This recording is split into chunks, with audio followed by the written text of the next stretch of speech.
Nível 1. O dia que o nome foi chamado. Você tinha 4 anos de Polícia Federal quando seu supervisor te chamou numa sala de reunião numa segunda-feira de manhã sem nenhuma explicação prévia.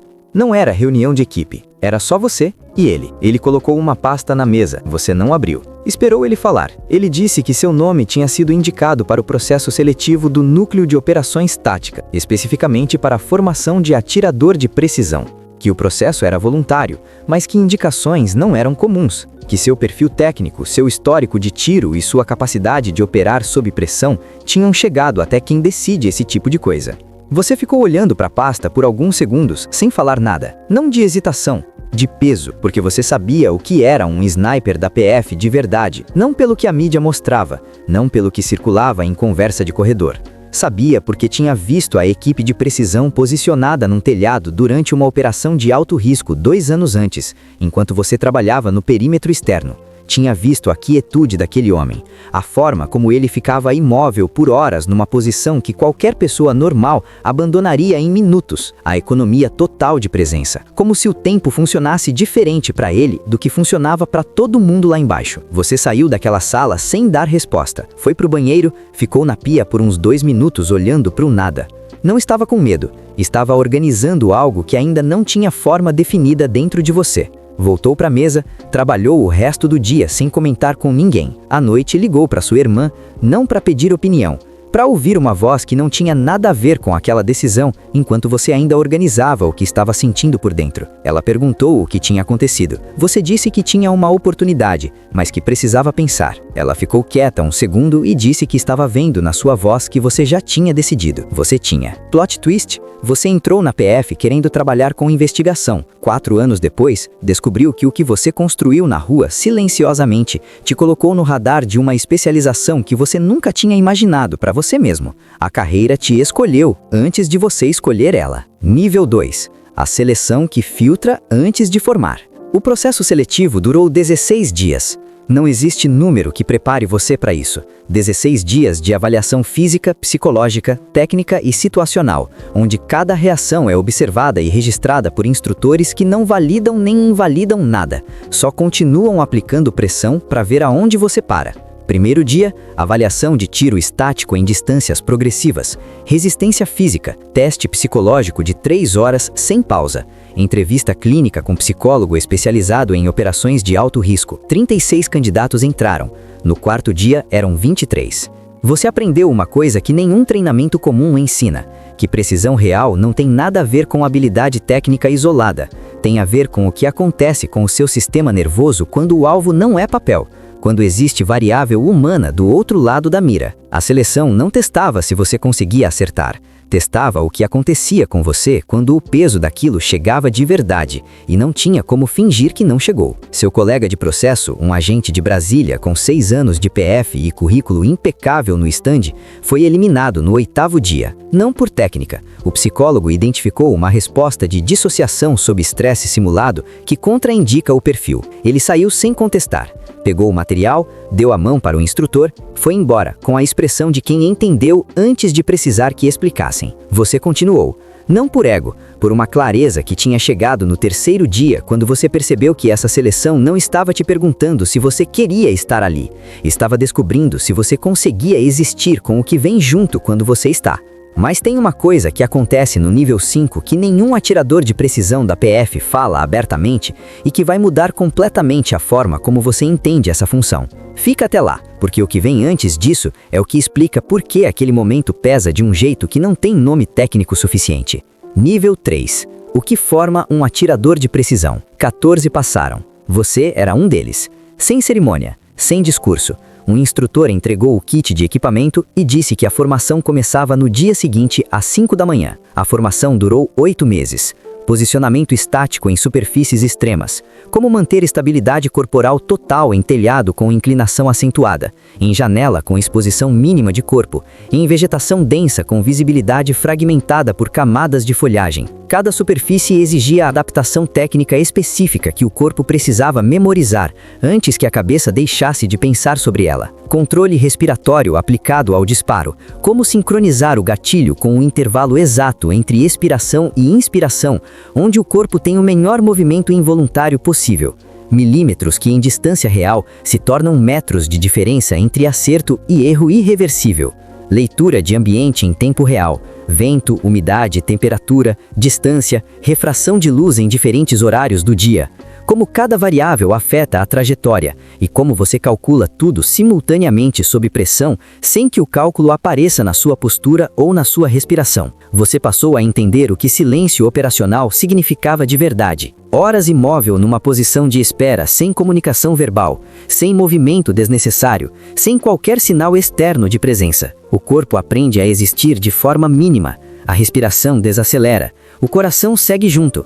É quase meditação, exceto que você está armado. Existe uma missão ativa e qualquer erro de julgamento tem consequência que não volta. Você treinou tomada de decisão de disparo com simulações onde o alvo interage com variáveis civis em tempo real, roténs em movimento não linear, iluminação inadequada que altera a percepção de distância, janela de oportunidade de frações de segundo que fecha sem aviso. Cada simulação era avaliada não só pela precisão técnica, mas pelo processo interno de decisão que levou ao disparo ou à contenção, porque conter quando não há janela limpa é tão crítico quanto acertar quando há. Sua primeira missão real foi proteção de autoridade em evento público de alto risco. Você ficou posicionado num telhado por 5 horas e 40 minutos. Nada aconteceu, e foi exatamente na descida daquele telhado que você entendeu que a maior parte do peso dessa função não está no disparo, está nas horas antes dele. No que acontece com o seu sistema nervoso quando você está posicionado com o dedo fora do gatilho, olhando para uma multidão de milhares de pessoas, carregando a consciência de que se algo acontecer, a decisão vai ser sua e de mais ninguém. Nível 4. O que a função instala? 2 anos como atirador de precisão, e a função tinha instalado coisas dentro de você que você não tinha pedido e não sabia como devolver. Você enxergava diferente. Não era forma de falar. Era literal e constante. Em qualquer ambiente que você entrava, o sistema nervoso calculava ângulos, distâncias, pontos de cobertura, linhas de visão desobstruída. Numa festa de aniversário da sua sobrinha, você ficou 3 minutos parado na entrada do salão porque seu sistema estava fazendo um mapeamento automático de um espaço infantil decorado com balões como se fosse área de operação ativa. Você só percebeu quando ela te chamou pelo nome 2 vezes antes de você responder. Tinha 8 anos. Olhou para você com aquela confusão específica de criança que não entende o que aconteceu, mas sente com precisão que algo estava diferente no tio dela. Você sorriu, foi até ela, ficou presente pelo resto da festa, mas aqueles 3 minutos ficaram na sua cabeça por semanas depois. Cada missão deixava camada, não necessariamente as que tinham disparo. As missões de espera eram as mais pesadas de carregar depois. 5 horas posicionado com responsabilidade ativa e nada acontecendo, cria um tipo de tensão que o corpo armazena de forma diferente de qualquer outra experiência. É como segurar peso que você não tem onde pousar. Mesmo quando a missão termina e você volta para casa, leva tempo para o sistema nervoso processar que o turno acabou de verdade. Você parou de contar quantas vezes acordou antes do alarme sem motivo aparente. Sua parceira disse que você tinha ficado mais presente fisicamente em casa, mas menos acessível de dentro, que você estava ali, mas que às vezes parecia que uma parte de você estava em outro lugar, fazendo conta de alguma coisa que ela não conseguia ver. Ela estava certa. E o fato dela ter conseguido nomear isso antes de você foi o que te fez levar a sério. O psicólogo da corporação chamou de hipervigilância funcional adaptativa. Disse que era esperado no perfil da função, que tinha manejo técnico, que a janela ideal de intervenção era agora, antes que o padrão se instalasse como permanente, sem você perceber a transição. Você saiu dali com vocabulário técnico para algo que estava carregando faz tempo, sem saber nomear, e com a certeza de que o que vinha no próximo nível ia exigir exatamente essa ferramenta, de um jeito que você ainda não sabia imaginar. Nível 5. O disparo que não fecha. 3 anos de função e você foi acionado para uma missão que não fecha até hoje. Sequestro em andamento no centro da cidade. Refém único. Agressor com histórico documentado de violência extrema. Negociação esgotada após 2 horas e 40 minutos, sem nenhum avanço real. Janela de tiro identificada pelo observador avançado. O protocolo foi seguido em cada etapa. Avaliação de risco, autorização da cadeia de comando, confirmação de janela limpa, autorização final. Você recebeu o sinal. Aqui está o que nenhum atirador de precisão fala abertamente, e que eu disse lá no nível 2 que ia te contar. O disparo foi tecnicamente perfeito, o refém saiu ileso, o agressor foi neutralizado, o protocolo foi cumprido sem desvio em nenhuma etapa. A perícia confirmou tudo depois. E mesmo assim, você ficou deitado acordado às 3 da manhã por 42 dias consecutivos depois daquela missão. Não de culpa técnica, técnica, de peso existencial, o peso específico de alguém que treinou anos para um momento que durou fração de segundo, que fez tudo certo dentro de um sistema que autorizou cada passo e que ainda assim carrega a consciência permanente e irreversível de que apertou um gatilho com consequência que não se desfaz em outro ser humano. Na 12ª noite, sua parceira acordou e ficou deitada em silêncio do lado de você sem perguntar nada. Depois de um tempo, ela disse que você não tinha que resolver aquilo sozinho. Você não respondeu naquele momento. Mas na manhã seguinte, você ligou para o psicólogo antes do expediente começar. Você pediu afastamento de 20 dias. Voltou no 21º. Mesma equipe, mesmo equipamento, mesma frequência de rádio. A diferença era que agora você sabia que carregar aquilo não era fragilidade. Era o custo de ter executado a função com consciência total. E que consciência não some depois que a missão fecha no relatório. Ela fica. E aprender a viver com ela, sem que ela te consuma, é parte do que essa função exige, e que nenhum edital descreve em nenhuma linha. Nível 6. O que fica? Você está há 5 anos na função quando um agente recém-selecionado aparece no núcleo. 28 anos, olho aceso. O tipo de cara que passou nos 16 dias de seleção na força da técnica e que ainda não sabe que técnica foi só o ingresso. O peso real começa agora, depois que a seleção fecha. Você olha para ele e pensa no supervisor colocando aquela pasta na mesa numa segunda-feira de manhã. Pensa nos 36 que viraram 14.